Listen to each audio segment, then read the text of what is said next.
Looting, gas shortages, and power outages are causing chaos tonight all throughout the Northeast. And while local news reports indicate that some New Yorkers have been forced to dumpster dive for food in the wake of this week's superstorm, our president, your commander-in-chief, is back to playing politics. Now, today, he threw bipartisanship out the window. He viciously attacked his opponent at 3 separate campaign events in the swing state of Ohio. As usual, he lied about Governor Romney's record, about where he stands on issues, and about what a Romney administration would mean for the middle class, for women, and for every other voting group, though Obama is once again trying to fool into supporting him. Now, these are desperate times for Team Obama. He is trailing in the polls and is being forced to spend resources in states that he won easily in 2008. As a result, the lying will no doubt continue into Tuesday. Now, what makes matters worse is just as temperatures begin to reach the freezing point in New York, New Jersey, Long Island, and Connecticut over the weekend, and families are without food and power, electricity, and heat, our compassionate leader will be campaigning alongside who else? Let's see, Bruce Springsteen, former drug dealer, Jay-Z, the rapper who once shot his own brother and uses the N-word. And although the president's actions have been outrageous in the week of this superstorm, the rhetoric that is flowing from some of his supporters has been even more disgraceful. Take, for example, former Ohio Governor Ted Strickland. He attacked Governor Romney for sending his campaign bus to deliver disaster relief supplies this week. Watch. And then there's Mitt Romney, who tries to fake compassion by asking people to bring food to a rally. And when they don't do it, they take $5,000 and go out to Walmart and buy food to pass out to the people coming to the rally so that he can get his picture taken loading boxes on a truck.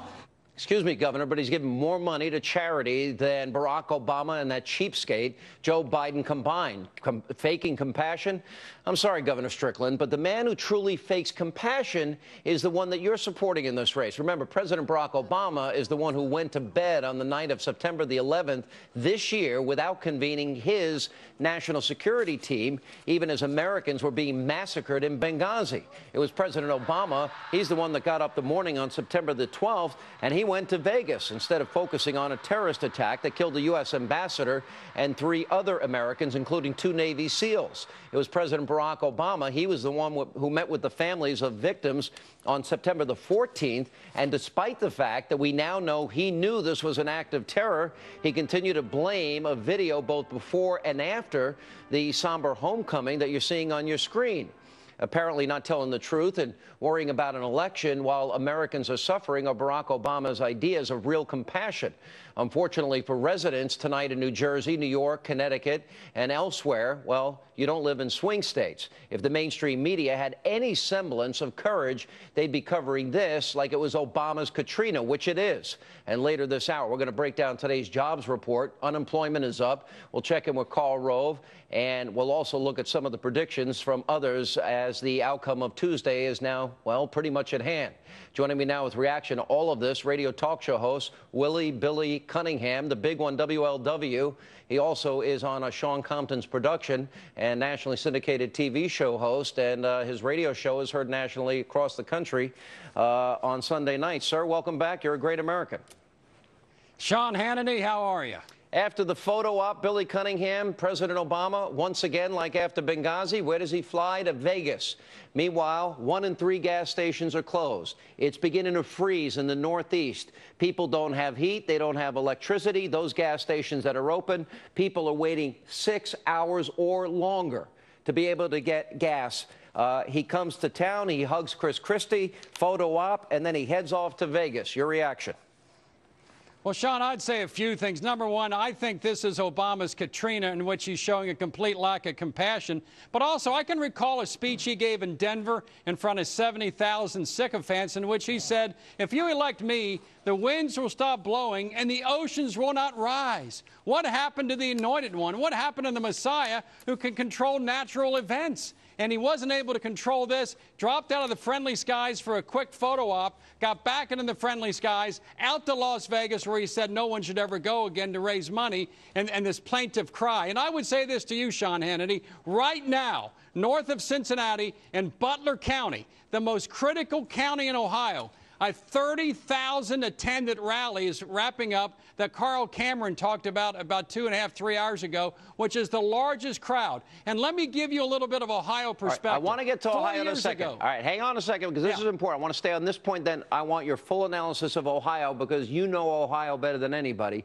Let me show you how bad things are getting in the Northeast. Besides the lines, the devastation, the suffering, the cold weather, the lack of electricity, 5 days into this, Janet Napolitano says, well, we'll get resources to you as soon as possible. If this was George Bush, the media would be screaming bloody murder. Listen to the people suffering in the Northeast tonight. Fed up, this line, that line. What are we? Is this America? We are here for you. And we will not forget. We will follow up to make sure that you get all the help that you need until you've rebuilt. We have no food. People trapped in here still. We pledge to help those whose lives have been turned upside down. I don't have anything, anywhere to go. I don't have no clothes. People here still hurting. They're still looking for people. I mean, it's crazy. We look out for one another, and we don't leave anybody behind. Nothing's been done here. You can't do anything. Where you gonna go? You got no gas. You got nothing. 22 years I'm in my home, and I lost it. Billy Cunningham, and you have people saying, I'm going to die. I'm going to die. I wish I had the audio, but I don't.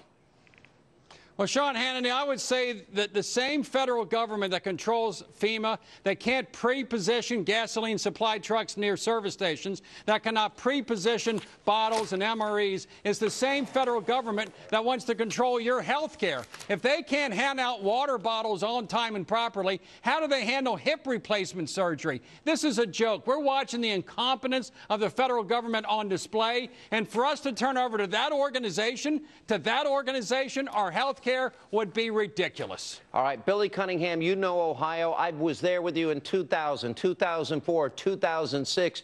You have predicted with pinpoint accuracy what has happened in that state. A month ago, 6 weeks ago, maybe it was 2 months ago, you told me Barack Obama was going to win Ohio. You said that things have now changed dramatically in the swing state of Ohio. Where do you stand tonight, sir?